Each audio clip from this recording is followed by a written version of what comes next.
Hello and welcome to Codecast, the podcast that aims to give you a glimpse into the world of code coding schools.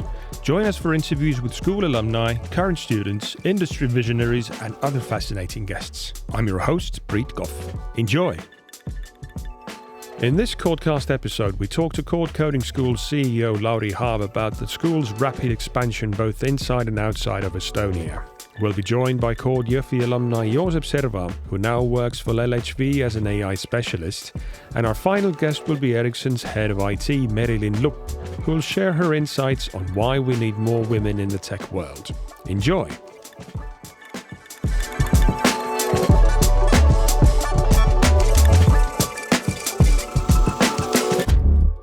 Hello, welcome back to the studio, Lauri, the CEO of Code Tech. Nice to be here. Thank you. How have you been? It's been a while since we last had a conversation with you. When was the last we had a conversation? Well, we've been doing this for about 6 months now, so I guess it must have been about 3 months ago. It's a different century. I don't remember. Right, yes. In IT, everything's moving so fast that it's very difficult to keep track of time. I understand that. But now I do remember. I think we had a discussion with Joosep and Kaido, right? We talked about artificial intelligence. Coding with AI. Yes. Yeah. Now I recall. But things have been rather busy for you as well, because I think one of the reasons why we haven't seen you in the studio for a fairly long time is because you've been busy setting up new locations for code coding schools. Well, the locations per se are not yet set up, to be honest. Yeah. So we've been busy making agreements, making arrangements, agreeing funding, looking for partners so that new locations can open. So, to paraphrase an old song, first we take Paide and then we take Nairobi. Paide and then Nairobi. Yeah, via Zhytomyr in Ukraine. Okay. So we have talked about the new locations in Estonia, but we have not talked about your international expansion points. Right. But maybe just to rephrase, and it is a possibility that maybe some podcast listeners haven't fully memorized every episode we made. So just, in case of that happening. So we are expanding in Estonia. We're adding 2 new campuses. Those are in cooperation with local development agencies or the local development centers. So in Võru, in southeast Estonia, between, let's say, Latvian and Russian border there. We are opening in September, called Võru, in cooperation with Võrumaa Arenduskeskus. So it's the local development center and also local municipality. And there we will have, let's say, like a little bit smaller version of called Jõhvi, in a sense that we will also have a dormitory. So there is possibility to have accommodation there as well. It's very centrally located, super nice building, an old, I think it used to be the Bank of Estonia building, actually. And there we had an interesting incident. Actually, we have one shared space there, like a big hall type of place, and they still have the old safe. So the actual safe of Bank of Estonia, like you can imagine, it's bigger than this room. So you can walk in and everything, and the door is like, I don't know, half a... Yeah, I've seen Ocean's 11. So. You have seen Ocean's 11, exactly. And now that you mention Ocean's 11, of course, when we were there during the construction, somebody made a joke that, what happens if the door closes? And it did. Does anybody have a key? And said, no, nobody has the key. Lo and behold, a few weeks later, somebody did close the door and it was locked and nobody did have the key.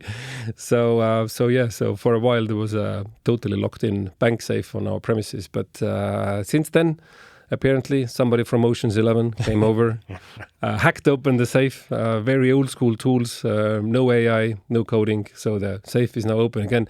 And now it's bolted open. So have you seen a safe door, which you have a big chain and it has a bolt lock on it and it's bolted open so that you cannot anymore close it. So anyways, so there are these interesting artifacts in there.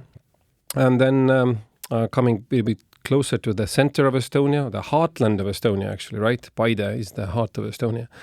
So there we are also cooperating with the local development center, Järvamaa Arenduskeskus, and also very central location. I think central LA 15 or something like that, Kesk 15, in Estonia, is a very central building, also super cool location. I think it's going to be, we don't have accommodation there, but then again, because Paide is heart and center of everything, so it's probably possible to drive or take a bus and not necessarily stay overnight. And both of them are destined to open in September this year. And we already have applications open. So when people are applying, they can choose what's the kind of preferred campus. And I think altogether more than 100 by now have actually chosen either or this Võru or Paide location. So very much looking forward to. I think it will also, let's say, geographically diversify our student body in the next batch 7, which starts in September 25. So all these 3 different locations together, what will be the capacity in terms of students? We are aiming to have an intake of up to 400 this year. Let's see if we get to that, but that's probably like the maximum we are able to do this year. And they will actually work together. So in a way, it's more like campuses rather than like a full-blown separate individual schools or such, so that they can collaborate. We are running the selection sprints, the admissions part in Jõhvi all together at the moment, because also the other locations are not physically ready yet. So this all happens in unison with Jõhvi, and also the batch progress will be, or the cohort basically will be the same and will be shared. So I guess it adds more opportunity for students to find teammates for shared projects. And more opportunities for peer learning as well. Well, given the relative compact size of the country and the limitations offered by our population numbers, I mean, there's 1.3 million people in Estonia. And if you're putting out 400 students every year, then sooner or later we'll have every single infant to OAP covered. Sure. And they will all have a degree from tech coding schools. So that's actually, is that a sustainable idea? I'm sorry to be asking a very critical question. Actually, Priit, looking at the map, we're also missing the islands. Do you know Indeed. Anybody from the islands? I might know some people on because the island. whole west of Estonia and the islands part, I don't know what's going on there. Nobody's coding, it seems. But of course, they're welcome to join center and southeast or eastern part of Estonia.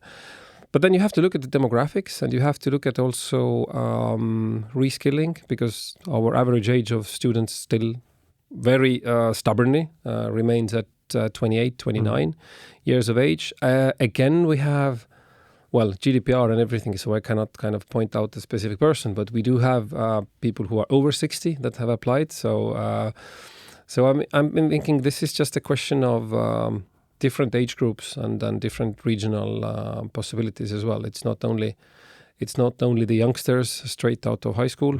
And I also heard from the news lately that there's not enough spaces in high schools.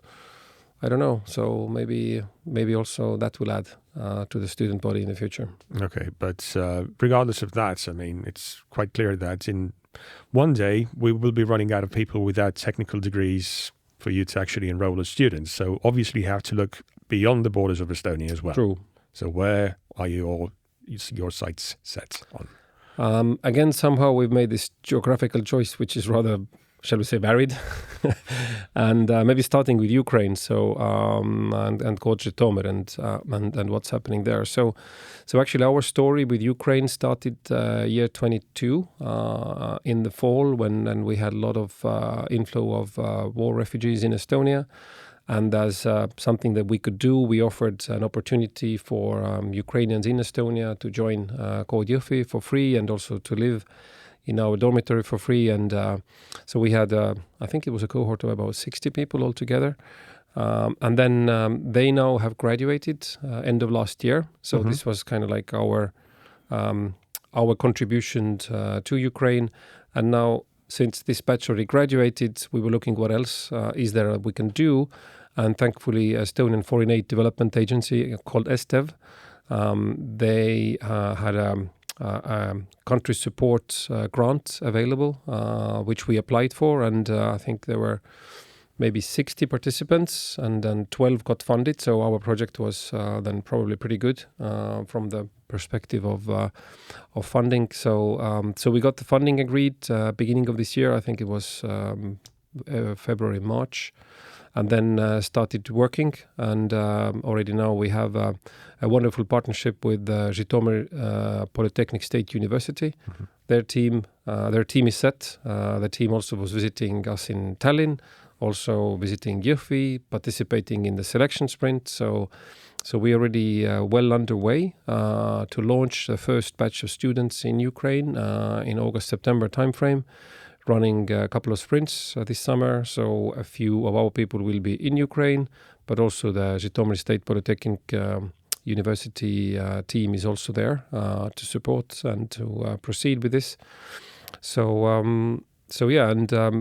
Those who don't know, so it's been like every country in Europe has kind of chosen, or it's been agreed who focuses on what region of Ukraine for support, and Estonia is focusing on Žytomyr, which is about, I think, 150 kilometers northwest of Kiev. So that's the location most of Estonian foreign aid tries to have an impact, and we kind of follow the same route. And we also have a partner from Estonia in Tallinn city government. So Tallinn city government is donating the computer stock. So for any students in Ukraine, if they don't have their own computer, then we can give them one from our stock. In Estonia, it's been usually about 1/3 of students that ask for a computer from us. So let's see how it is in Ukraine. Is it similar? Is it a bit more? But we are prepared. So this project is well underway. So the website is up. People can already apply. We are setting up the first sprint. So looking forward to seeing how this will roll out in Žytomyr. What was your previous question?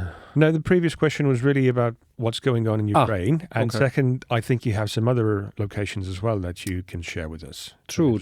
Yeah. So the capacity for the Ukraine project at first is 100 students. So we hope to enroll 100 students.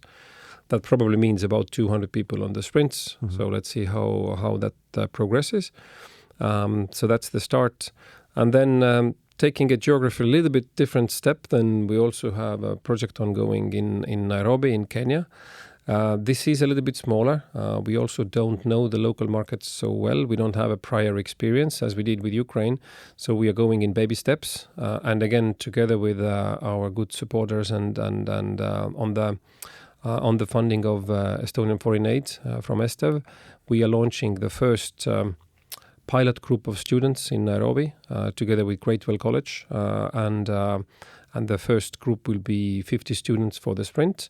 And the idea is then to run the sprint locally in Nairobi, because otherwise, let's say, one thing is technical difficulties, the other thing is also the cost of it. So if we would invite all the students from Nairobi to stay and work with us here in Estonia, then probably we would spend half the budget on tickets from Lufthansa or someone else, and that's maybe not the best use of these funds.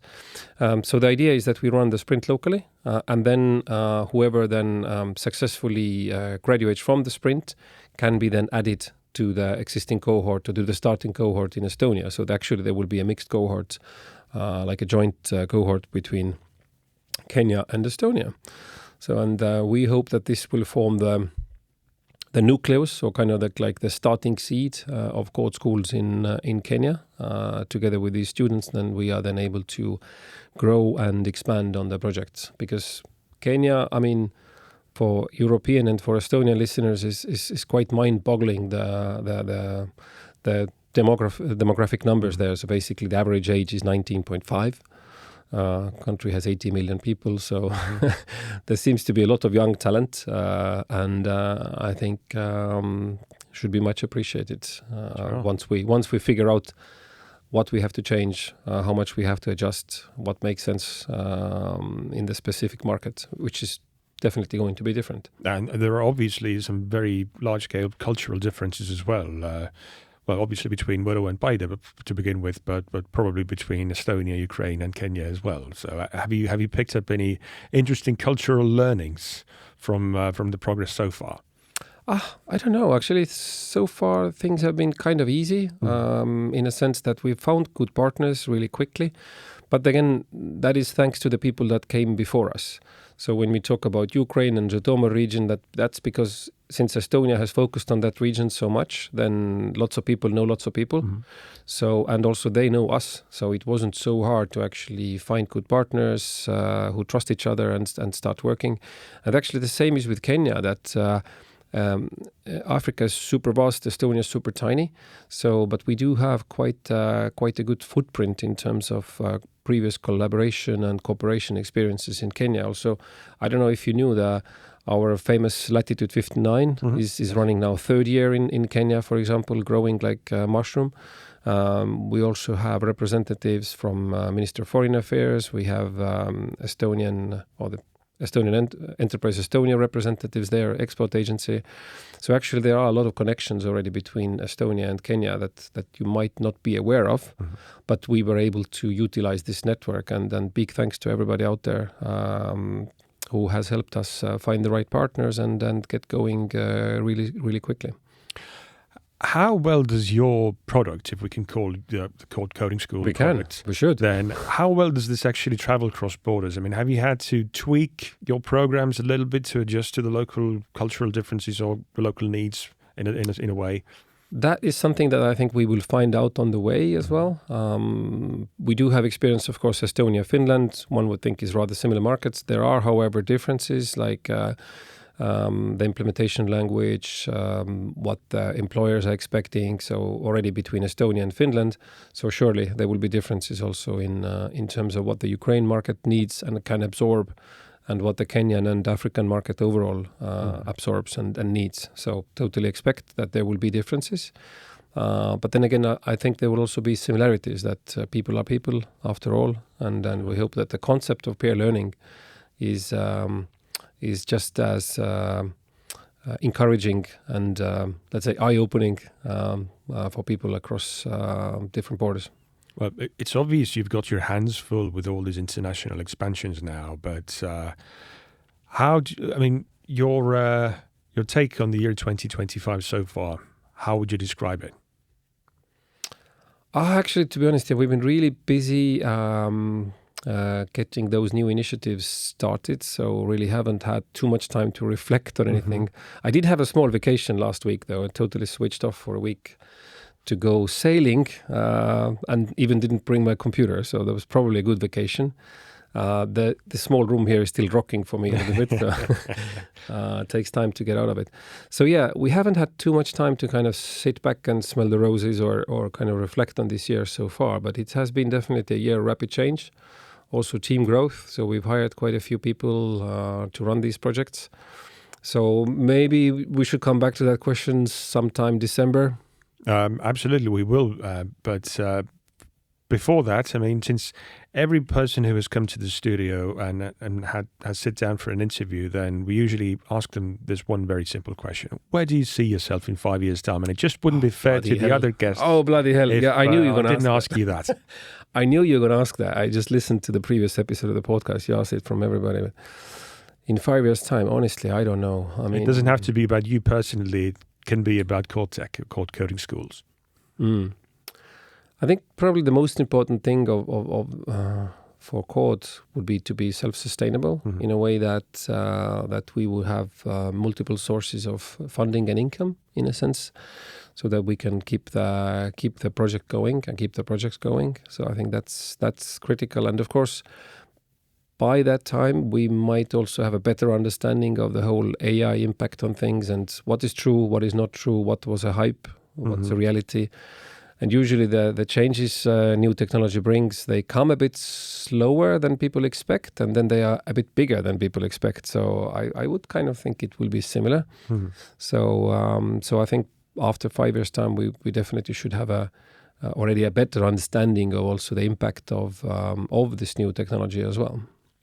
Okay, well, I hope to be here in 5 years' time, and then let's hopefully have another interview and talk about what has happened during those 5 years. So, but in the meantime, wish you the best of luck, and I hope to see you in the studio before the year is out. So, good luck with your travels and with your international expansion. Thank you. Talk to you soon.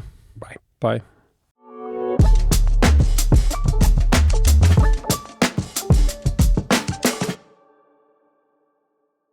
Good morning and welcome to the studio, Joosep. How are you this morning? I'm very good, thank you. And how are you? I'm very well, thank you. Listen, why don't we get started with you telling us about yourself and how did you end up with Kood Jõhvi and what's your background story? Oh, okay. I before Jõhvi, I was studying French horn, or also called the horn, Okay. in the Academy of Music and Theatre, and was finishing my studies there. And mainly I was a musician. I worked at the Defense Orchestra, like Estonian Defense Orchestra, for a year, and then I saw that financially this is not quite too stable. So I was thinking about IT, getting into IT, doing something alongside with it. Coding seemed like the most interesting thing for me. When I was a kid, I tried, maybe it was Turbo Pascal or something, some language, making some simple calculators or something. And I accidentally saw the ad for Jõhvi on Facebook. And I guess Jõhvi did really good marketing, because I usually don't click on these ads. And it sounded really good, maybe too good to be true, but it was really good. And a few clicks later, I was on the selection sprint, and that's how I got there. Okay, but you've always had a passion for coding or IT or real sciences.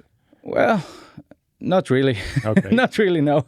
I mean, coding has already always interested me, but maybe not enough for me to pick it up and try it, actually. But I've always been a nerd, playing video games and computer games and whatnot. But so computer is familiar to me. But it was first maybe half a year before I tried out Jõhvi that I tried out coding at all. Yeah. And I really liked it, and has stuck with me since. Okay. And how was your experience at Jõhvi? It was great. I mean, I think at Jõhvi, your experience is what you make it. At least for me, at the time when me and my buddy studied there. So if you want to mess around and play video games all day or do whatever, then you do it, and you don't make a lot of progress. You gotta grind and put in the work yourself. And for me, the experience was really good, because I got lucky, and I got some good teammates. Co-students, Taivo and Andri, shout out. And we made most of the project together, and I mean, it went so much faster, and we learned so much more, because we tried out this thing, like pair programming. And it worked really well for us. I don't do pair programming anymore. We don't do it at the LHV either. But for these tasks, it was really good. Right now, I prefer programming on my own, but yeah. So the experience was really good. Okay. And when did you graduate? I think it was 2 years ago. Okay, so you've already been around. Yeah. And you briefly mentioned that you're now employed by LHV. How did that come along? Yes.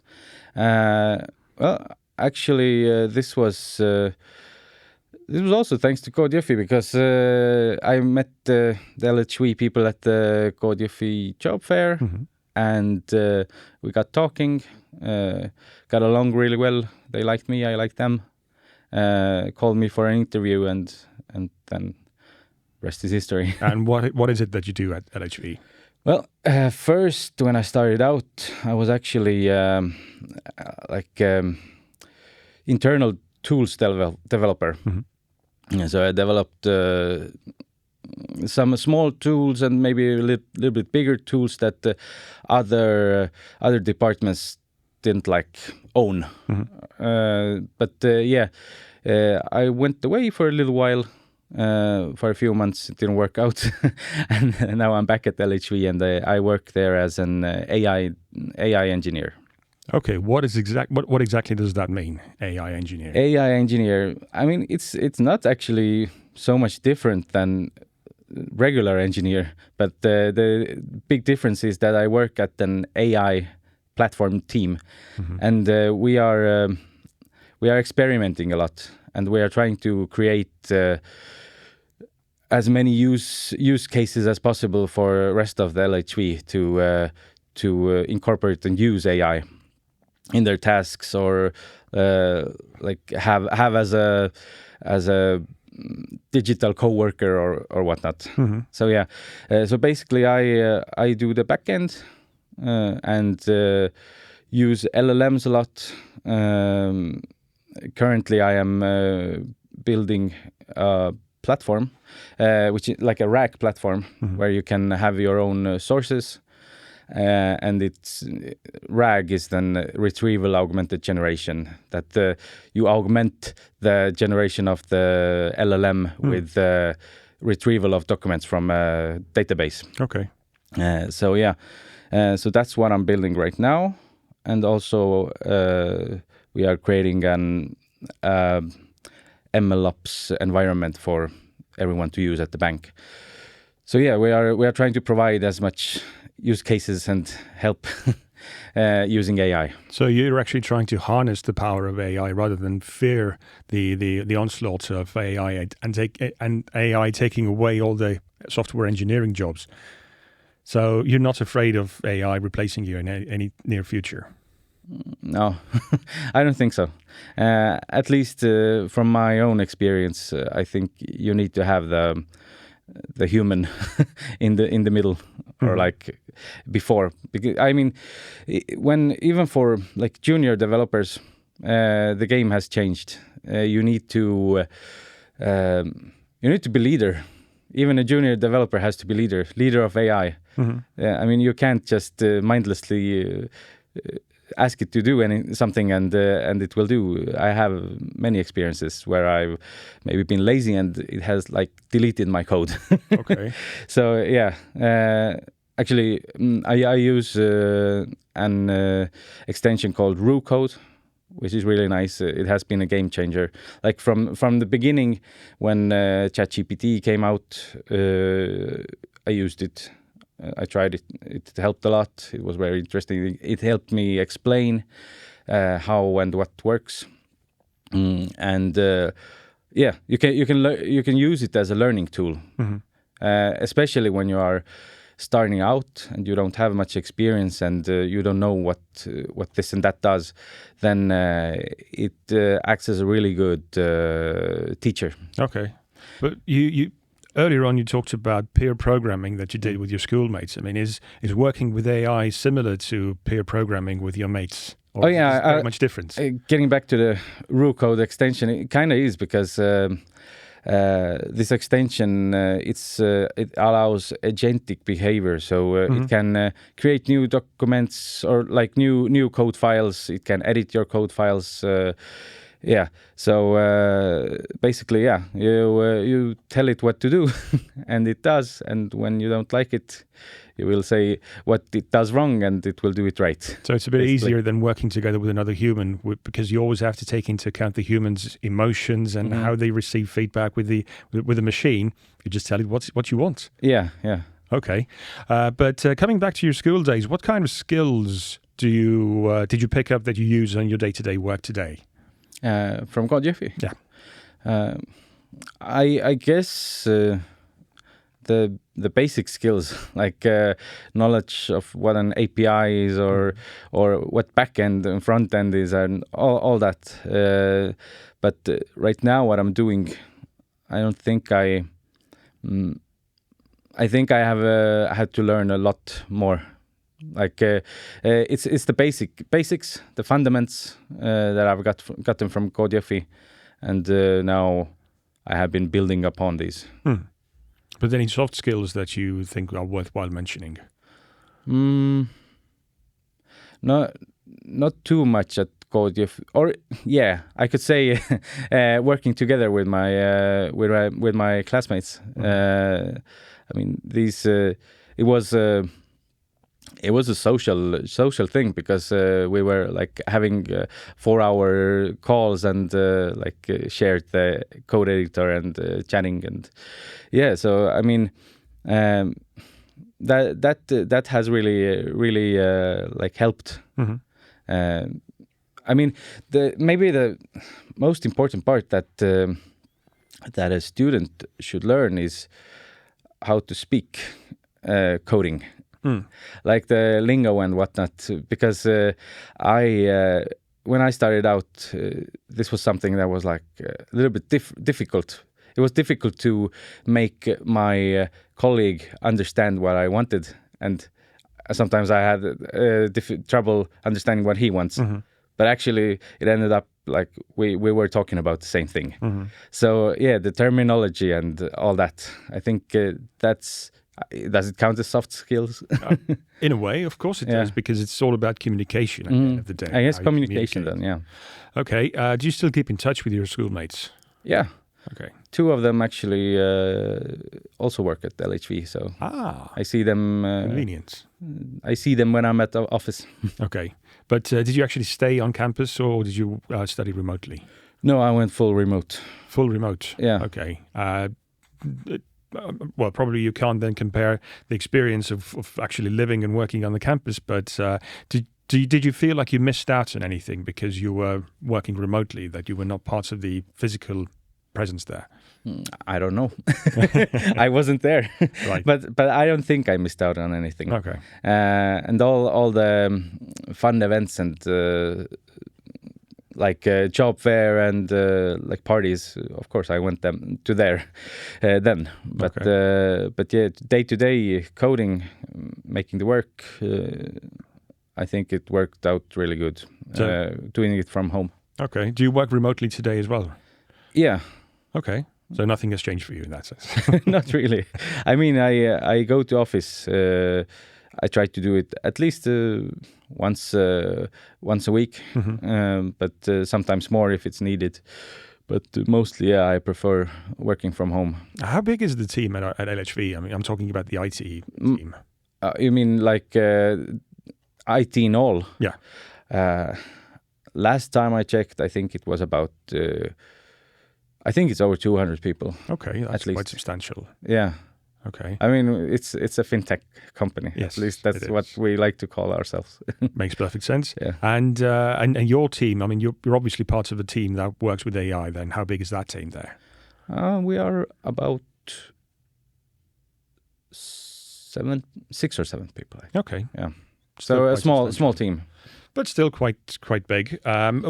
Where do you see this industry developing in the future? I mean, especially with talking about AI agents and how you harness that power and things like that. So, what does the future look in your perspective?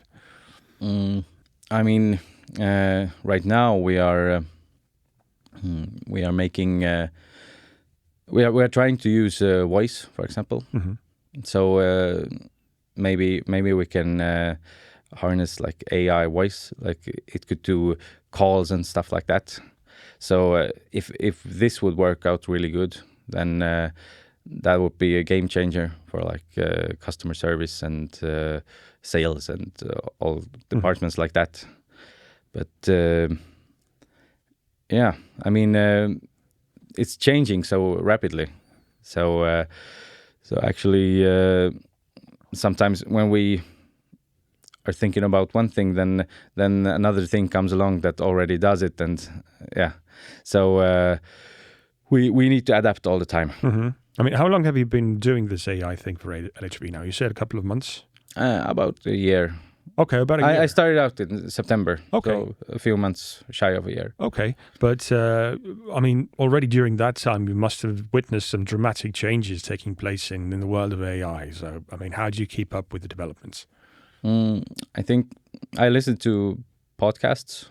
There is a daily AI podcast, which is really good. The main focus is to read all the news about different topics of AI, and they just summarize it.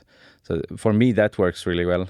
But also, we have a guild at LHV, AI Guild, okay, which is like a wider audience. I think it's like 30 or 40 people at the bank that are AI enthusiasts and So we have a chat, and always there, if there's something new and something interesting going on, then they throw something out there in the chat. So yeah, I guess I keep up, listening to podcasts and talking with colleagues. But what has been the most dramatic change that you've seen over the past year? I think it's the agentic coding assistants. For me, I mean, maybe they were around before, but for me, it's the most dramatic change. It's also dangerous, because if you give it free will to do anything, then it can mess up a lot of things. Luckily, there are like checkpoints. Like if it breaks, you can revert back. But yeah, this is like it's a game changer, because it does everything so fast, and it has the context of your whole code base in it. So I haven't tried Copilot or even what's it called, the very popular ChatGPT? No. The IDE that Cursor. Right. Okay. I haven't tried out those yet, but I guess they were kind of the same. So. Okay. But where do you see yourself in 5 years' time? 5 years' time, I think I see myself still in IT, but you'll never know. But probably will. And I mean, I will keep learning. That's the most important part. I will see myself somewhere where there is no stagnation, where there's something new. Like when I went back to LHV, there was they started using AWS. Which is something they didn't use before, and this is something entirely new to me, and this is something very interesting and something I can learn and advance in. When I feel like I'm competent in that, I would like to get the new thing. So I'm not really sure where I see myself in 5 years, but still growing for sure. Okay. Do you still get a chance to play the horn every once in a while? Yeah. Okay. Not for a long time right now. I think it has been a few months, but I will try to pick it up again and start playing it more often, or maybe join an orchestra or something, like a hobby orchestra, because it's fun. So certainly, I mean, it in a way it strikes me that you have had the most surreal changeover from coming from the musical area, being a completely humanitarian field, and then switching over to what's one of the most real sciences there is, which is all about coding and mathematics and things like that. So that shift probably came rather naturally to you, but to the outsiders, it might actually not seem that natural. So that's actually quite interesting. It's probably one of the most dramatic shifts that we've seen, at least during this podcast. Yeah, but actually, I know some other Jõhvi students that are professional musicians. Okay, or like have been. Okay. So yeah, I think there is something with music and coding. The musicians. For them, coding clicks somehow. Okay, that actually makes perfect sense now that you describe it that way. Because you learn like another language when you are learning music. That's right. As well. So. And it's all about algorithms and everything else like that in music as well. Yeah. Well, anyways, thank you for this lovely conversation that we just had. I wish you the best of luck for your future. I hope that in 5 years' time you will have mastered another new skill and you will be happily staying on in the world of IT. And I hope that we will be able to hear you play with some band soon enough again. So thank you so much. Thank you so much. Have a nice day.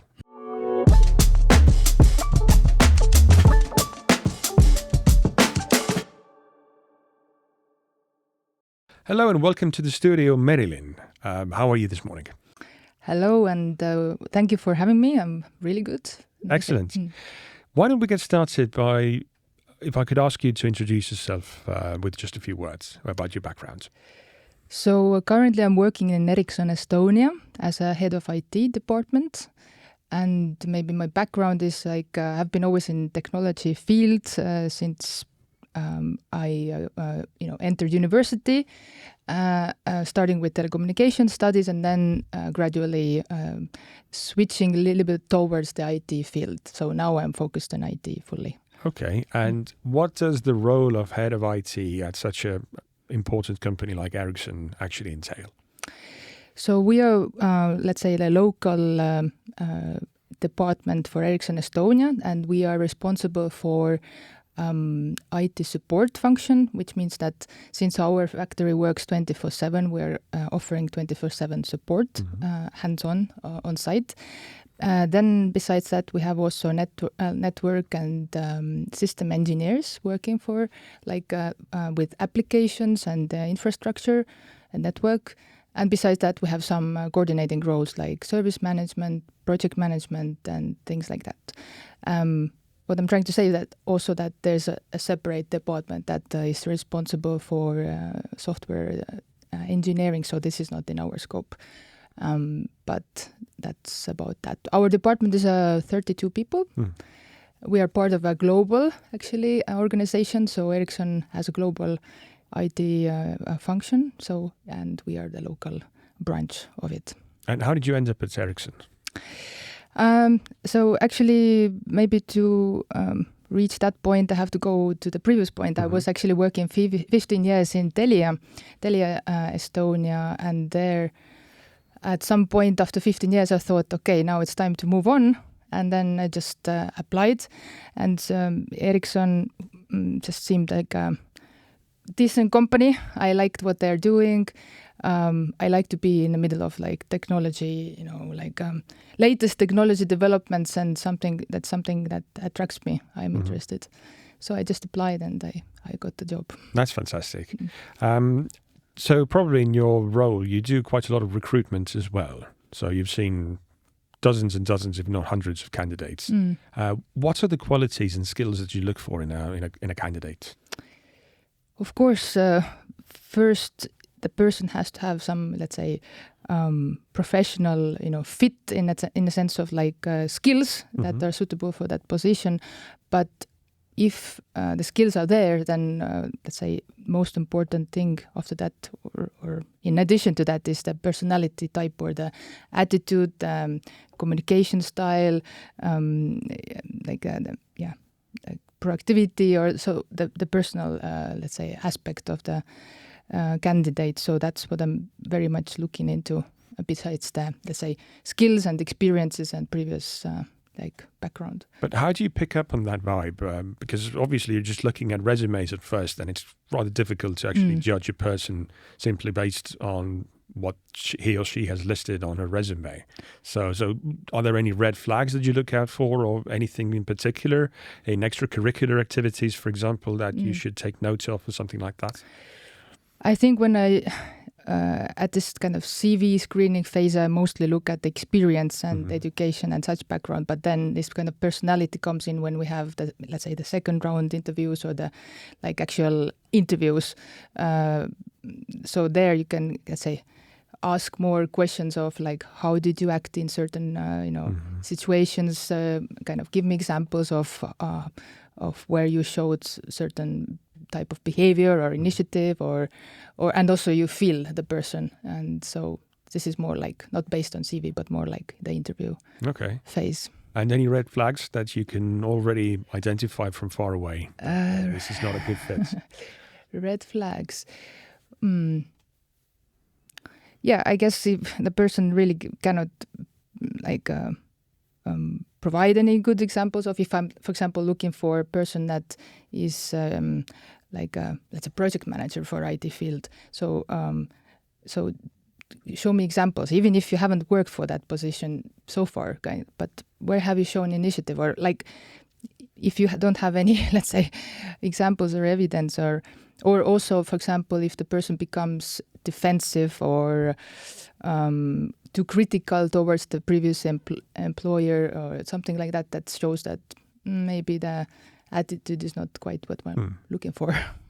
But during this podcast series, we've had quite a few guests with whom we've had this discussion, rather philosophical, about, are junior developers even needed anymore? That everybody's looking for senior developers, but you don't really get senior developers growing on a tree. You have to start off as a junior somewhere, but it's getting far more complicated for junior developers to actually find employment. So how do you actually see that situation from a recruiter's perspective? Mm-hmm. Yeah, in my current team, I don't have developers, but in my previous job, I did have. So I actually did recruit quite a few, like even from this kind of, how we call it, like when you kind of change your career, like these kind of programs. I did have some very successful examples of if you have like a wish and willingness to learn and work hard and a good attitude and just persistence, then you can, enter the position and you will be recruited. Of course, now what's changed since 5 years ago, since I was last recruiting junior developers in my past position, was that this very rapid development of AI. And so this is, I understand the concern. But I think at this point, AI is kind of, it's a like an assistant and tool that helps us to become more efficient. So I hope that simply the developers will be able to do more in a less time, basically. And we still need them anyway. We still need somebody that understands the context, the business, the ecosystem of the company that AI is not yet capable to do. Maybe in the future, who knows, but not yet. So, but if we talk about the graduates of Kood Tech and Kood Jõhvi and all these other coding schools, then what kind of tips or suggestions or pointers could you give them to make sure that they would actually be more successful whenever they're applying for a job in an IT firm somewhere? Because we probably, these people do not have a very strong background in IT, but they have been through these classes and they know the basics of how to code and they know how to work together as a team. But is there anything else that they should take into account when applying for a job and how to become more successful in this area? Yeah, I think in that sense, Kood Jõhvi is a good basis or foundation, giving already a certain, like, let's say, projects or portfolio that graduate student can, showcase when applying. So that's important, I think. If you don't get the job yet, please continue doing things independently, even after graduation, to show that you are really interested in this field. You do things independently, not just because the school tells you so, but you are interested to develop and learn more. And so basically to showcase some examples of what you have done. Other things, let's just look around, find maybe some hackathons or places where actually teams are looking for members to actually execute some projects or hackathon programs. What else? Definitely use your network. Who do you know already works in this field, and make sure that you get recommended by somebody that knows that I have belief in that junior developer, and I can recommend he's able or she's able to learn and deliver. Okay. So maybe these tips. Okay, that's actually very helpful. Thank you for that. Let's talk about Ericsson for a second now as well, about your team of 30 people. What's the gender balance on your team? We are having more male, let's say males or men in the team. That's a fact. And for some reason, I see recently a lot of maybe campaigning and opportunities, let's say, or maybe even attention towards the software development domain for more women and people to enter that part. But since my team doesn't have that, we have more like technicians, engineers, administrators. So somehow this part of IT, which is actually what runs all the infrastructure and systems. So that part is a little bit in the shadows, and not only in terms of women, but in general in education as well. It's a little bit like getting less attention.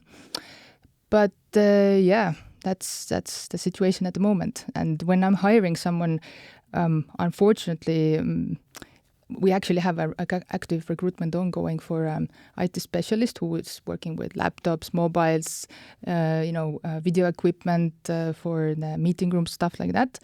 And I think out of 90 applications, we had only 2 or 3 females. Really? So yeah, that's just the reality. Okay.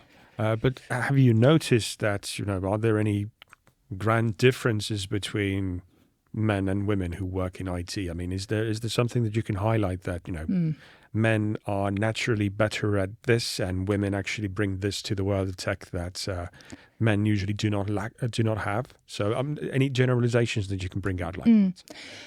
I believe that once like females or women, women are already working in IT.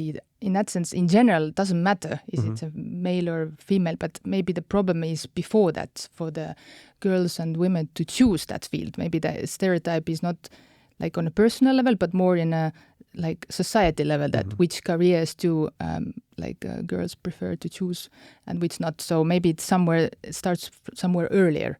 But once women are in IT, in that sense, everybody can be successful there. It's just depending on the individual effort and characteristics, and it's individual already, like differences, not so much gender differences. Of course, sometimes there are some, let's say, examples, but still I would say more like on individual basis.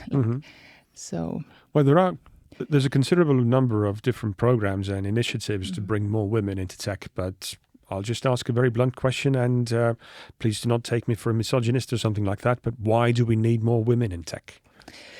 Well, I think it's in general, it's better to have people with different experiences and backgrounds, be it gender, be it age, be it nationalities. It's just bringing more different perspectives in a team. So that's maybe the main reason, just to get different inputs, different perspectives, and that's, I think, what's just good to get a better result overall. So, if I'm not mistaken, you're actually involved with some programs like that yourself as well, that do deal with empowerment and with coaching and mentoring young women who are interested in getting more involved in the world of tech. Yeah, so maybe it's true. We have an initiative with my ex-colleague actually, called Womente, and it came or grew out of us. As like both of us, we have been managers in IT and hiring, recruiting people, and actually facilitating people starting in IT. And really, we don't care if they are men or women, but since us as role models, we are women, so somehow we attract more women to, let's say, to contact us. So, and recently this spring we started a cooperation also with Jõhvi, and we have been now doing some, let's say, events together, and let's see what happens in autumn. But we are available for the students of Jõhvi as well for coaching and support. What exactly do you do when you start coaching someone?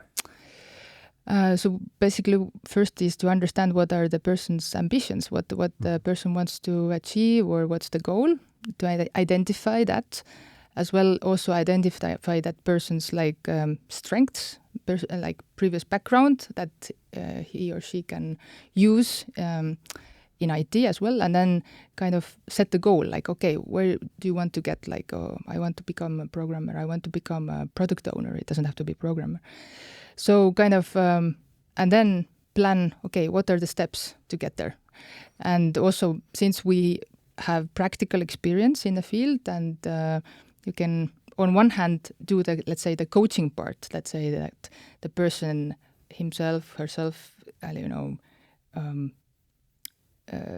creates ideas or sets the goals. But then, from the practical perspective, as mentors, we can give also some maybe direction or tips that what's important, let's say, in Estonian job market, or what's kind of is important in this or that role in IT, what kind of strengths or characteristics, or what's the job even like. So that's why we say coaching and mentoring. It's a combination of both. What's the difference between coaching and mentoring? Yeah, it's maybe good to clarify that. Coaching is more like if the coach is not suggesting any or giving any answers, just asking the right questions and directing the conversation towards the let's say, goal that the person has. Mentoring is someone that has experience in a certain field and bringing that experience to the discussion as well. So a little bit like giving opinion or advice based on that person's mentor's experience. So we are trying to combine the both. Okay. What about success stories? Do you have any success stories that you can share? Not names, of course, but just in general. Yes, actually, I can name a very interesting success story from as manager, actually, from my previous employer that we were hiring. Actually, a couple of examples. People, there was one person that had worked. He had a master's degree in geology, and then he went through. It was not Kood, it's another program, but a study program to switch over to IT, and he did become a software developer after, effort and support and then, stamina and willingness, but it actually happened. And then we had another case that somebody that worked for, what was it, stock or anyway, something completely different, and he became an IT administrator. But of course, as from the employer's perspective, I have to say that it requires from the employers also willingness to kind of make one step forward, offer that support from the company side as well. Somebody that is more senior next to that junior person to kind of step by step grow together and support the development of that junior. But if that willingness is there from the company as well, then it's definitely doable. So. Okay. Well, that's fantastic to know. And thank you very much for this interview. Thank you for joining us in the studio, and wish you nothing but the best of luck with your endeavors in the future. Thank you very much, and have a nice day. You too. Thank you.